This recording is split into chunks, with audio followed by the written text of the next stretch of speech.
Hello and welcome to a look at the Amiga version of the game Renegade, a game I have already covered the Commodore 64 version of. And here we are. Graphically, I am not impressed. I've stated many a time that graphics and sound doesn't make a game without decent gameplay, but this graphics, it honestly looks like someone took a pile of mud, crossed up some crayons, mixed them together, and put it into gingerbread men molds and took some pictures of it. It manages to look both oily and grainy at the same time. I'm rather impressed. The game itself, unlike the Commodore 64 version, you face all the enemies you're going to fight on the screen immediately, and the boss is just hanging around waiting for you to beat all his friends, or most of them, before he comes around and says hi. Trying to beat the bosses on normal means by punching them or kicking them is virtually impossible, so you quickly adopt this interesting tactic of just jump kicking them. The important thing is to remember to move away from where they are getting up, or you will get floored immediately. That accounts for just about every enemy, not just bosses.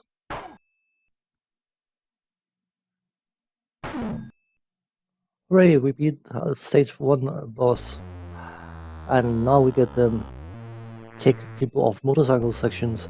It was also present in the Commodore 64 version. But unlike the Commodore 64 version, you can actually kick these guys off the bike. I'm fairly sure that wouldn't work on the Commodore 64 version, but I can't remember whether I actually tested it. But onwards to stage 2. And much like in the Commodore 64 version, the ideal way to fight enemies is to make sure that they can't get behind you. If you attack from both sides at the same time, it's not a very productive encounter for you. So find a hard surface and put your back up against it so they can't get behind you. Much like the Commodore 64 version, I don't know why they have decided to have punches and kicks being directionally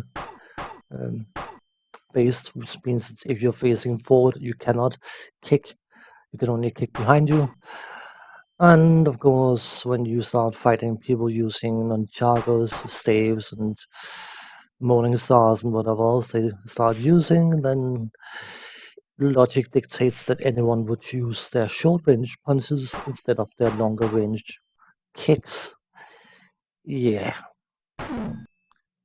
You can only, as I said, kick behind you, so because the hero, much like in the Commodore 64 version, automatically faces enemies, you can't actually use your kick unless you stand out in the middle of the screen, which I cannot recommend because you will get flattened.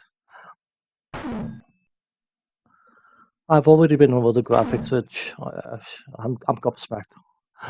But the sound itself, the punches and kicks, sounds like someone slapped a bin lid with a cloth. I have no opinion of it. It's just lackluster, I think, is a good term for it. But getting on to stage 3, my biggest issue with this game, beyond the game itself, is the fact that there's a lot of input buffering that you don't necessarily want. Input buffering, for those who may not know, is that you ahead of time do whatever input you want to execute in a second from now or whatever, while a load screen or a pause menu or whatever else is up, so that when the game resumes, it will execute your input and you will immediately do whatever you're trying to do. But in this game, the input buffer is actually quite negative. Because what happens is the game, for some bizarre reason, remembers your input for about a second after you've done them.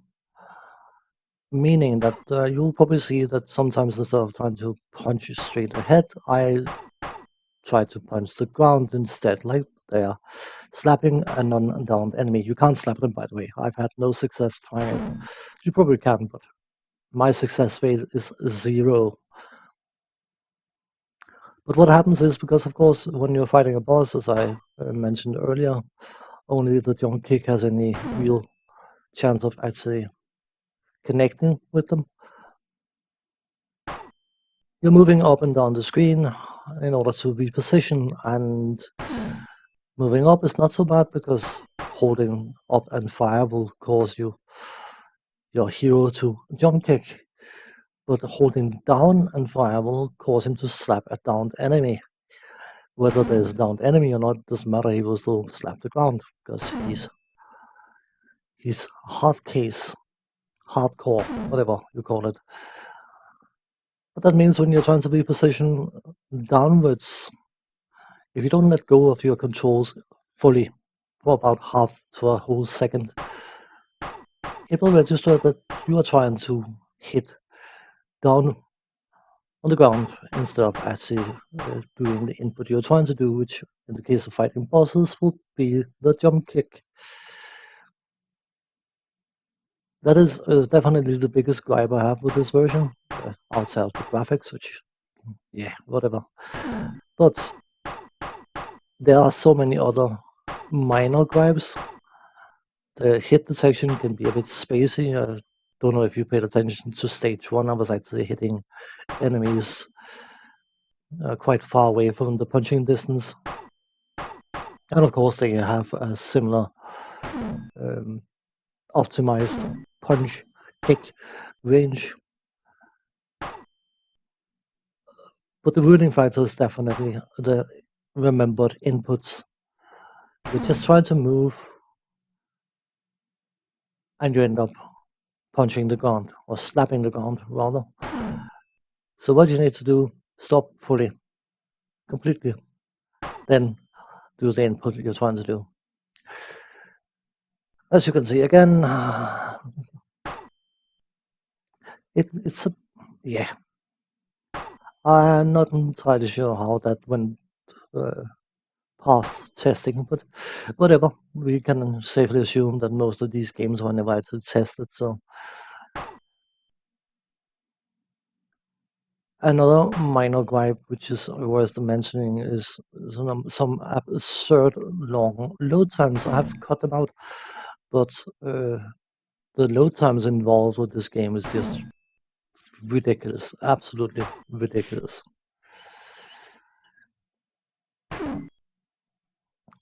But all in all, for what it's worth, from a gameplay perspective, even despite all its niggles and flaws, I wouldn't say it's better or worse than the Commodore 64 version. I would say they're roughly on par. But the fact that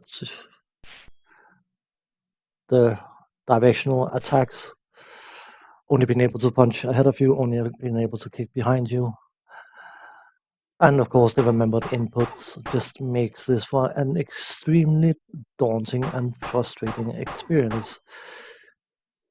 On some level, even the game isn't actually that bad as such, but it's all the small bits together that starts becoming painful when they are combined. And yeah, this game is not exactly the best fighting game ever, but unfortunately, which pains me to say, it is not the worst fighting game ever made on the Amiga either. It's sad, isn't it? Yeah. Amiga version of Renegade. Let's go back to the ratings because it's fun. So, but to give a more accurate rating, let's use a rating system out of 10. It's not out of 5. It always, because I mean 3.5 could be decidedly average, or it could be close on, unless you want to be using numbers like 3.7 or things like that. You know what? Let's just use a 0 to 10 scale and say on that scale I would probably give this game around 4. It's definitely playable, but it's all the minor niggly bits just completely and utterly ruins it. And on that note, I'm going to say thanks for watching. Take care. See you next time. Bye bye for now.